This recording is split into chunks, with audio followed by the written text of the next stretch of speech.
And that's for the piggies in every US city thinking a seat in the back row is Porsche because of European history. They miss seeing the monocle though, so I be in the front row on days I'm making dough. All alone, in the zone, on the phone, until the trailers go off the screen, along with all those production companies that never did a thing for me. Layden's latest, Crime 101, features a cast of midlife crises, neatly rolled into a sophisticated package. I've been one to go in on Hollywood's most recent machismo sets, such as Dave Bautista and Jason Statham's inclusion in their own 2020s filmographies, but the wise decision to start off the film with a Chrysler and a chase scene dinging up a Benz shows the league that Layden was aiming for with this film, and by credits, Crime 101 finds itself up to par with certainty.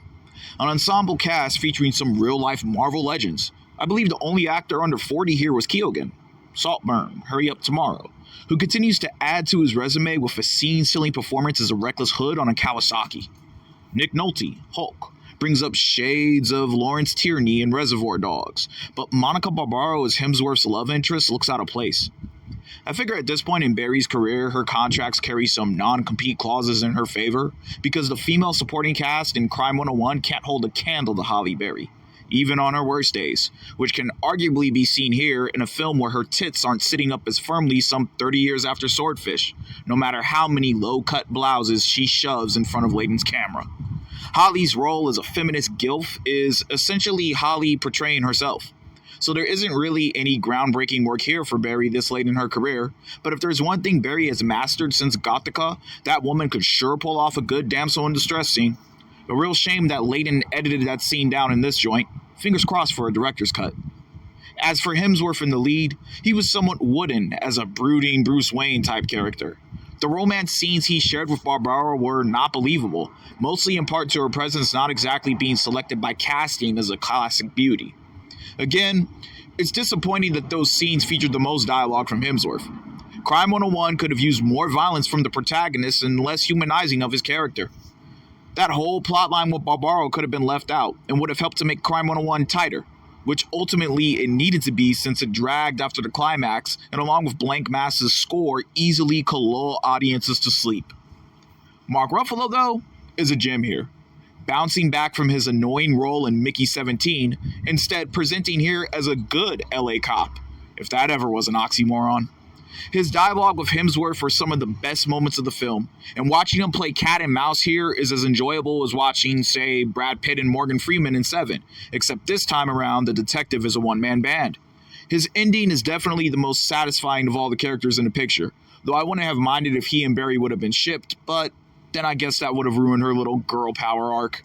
In any event, Crime 101 is one of the most mature heist films I've seen since Den of Thieves 2, except the cheat code that puts this film in a different league than Pantera is the sunny LA backdrop chosen for this film, featuring the allure of beachfront properties that encapsulates the minds of many Gen Xers. Using LA, though SC, VA, even Florida would have been a more economical choice, instead of an exotic foreign location as a getaway destination like the most recent Den of Thieves did. This is what makes Crime 101 more authentic. Using US automobiles makes this film more identifiable as well, more realistic, especially since Hemsworth opts for stock options here. No SRTs or SS dust was kicked up in any of the car chases, but with the way Hemsworth was whipping it, it would make any car enthusiast question the necessity of any modifications in their collections after they watch this.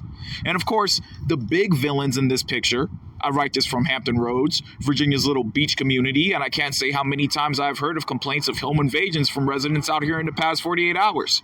Thievery from career criminals and corporations are placed as the main antagonist in Layden's caper, along with corruption in law enforcement and the insurance industry. Two facets of capitalist society set up to protect property owners, but tend to be just more selfish pawns in an inherently selfish game of capitalism. Crime 101 puts these concepts front and center and mixes in the thrill of when the fault of these guardsmen are exposed.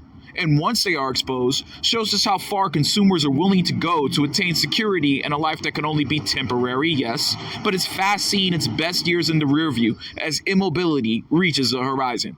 Admittedly, Hemsworth chasing that old carrot on a stick in a Challenger is a ton more fun than the idea of the bona fide action star in the same pursuit of happiness, only in an electric scooter found at your local Walmart. Pop your popcorn. That's for the piggies in every US city thinking a seat in the back row is Porsche because of European history. They miss seeing the monocle though, so I be in the front row on days I am making dough. All alone, in the zone, on the phone, until the trailers go off the screen, along with all those production companies that never did a thing